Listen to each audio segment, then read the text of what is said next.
پروانہ سے۔ ننھے سرفروش اس بے قراری سے شمع کا طواف کیوں کر رہا ہے؟ مطلوب کے قریب پہنچ کر بھی اتنی بے چینی، اس قدر آہوزاری؟ شب کی تاریکی میں لپٹی ہوئی ہر شے غرق خواب نوشی ہے، لیکن تیرے لیے شاید نیند کا نام ان کا ہو گیا ہے۔ تیرے شاندار قافلے کے ہم سفر لمحہ بلمحہ کم ہو رہے ہیں، لیکن تجھے کوئی اثر نہیں۔ اس قدر غرق یم خیال ہے کہ اپنے آپ تک کا ہوش نہیں۔ جانباز پروانے شعلہ بار آتشیں لو پر اپنی ہستی سے بے نیاز ہو کر لپکنا اور بیکسانیاں بے جان ہو کر محبوب کے قدموں میں گر پڑنا، کیا تیری اصطلاح میں انجام حیات اسے ہی کہتے ہیں کہ شمع کے اندر اندر گھلنے کا دل سوز منظر برداشت سے باہر ہے؟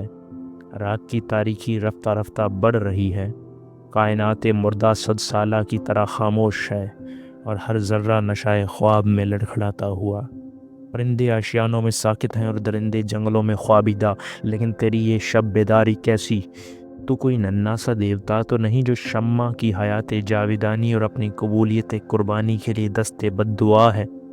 تصویر درد، آسمان پر چاند بھی طلوع ہو گیا ہے، اس کا عکس جھیل کے پانی پر ناچ رہا ہے، اور سمندری موجوں کے نغموں نے سال خوردہ دنیا کے چہرے پر مسکراہٹ طاری کر دی ہے، لیکن تو کہ تیری کائنات مشتمل بریک شمع ہے، اور اس کی آتشی لو میں ماحصل حیات پوشیدہ اندلیب شیدا تو ہر وقت سرگرم فغاں رہتی ہے، اور سننے والوں کے لیے سامان محشر سے کم نہیں، لیکن آفرین ہے تجھے کہ لپکتے ہوئے شعلے کو بوسہ دینے کی تمنا اشتیاق فنا کو دوبالا کر دیتی ہے۔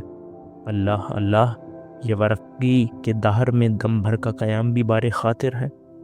دل صد پارہ میں ایک عزم آہنی ہے، اور روح کی گہرائیوں میں ملکوتی درخشانی۔ کتنی مختصر ہے تیری زندگی، لیکن کس قدر شاعرانہ اور بعید از وسعت خیال۔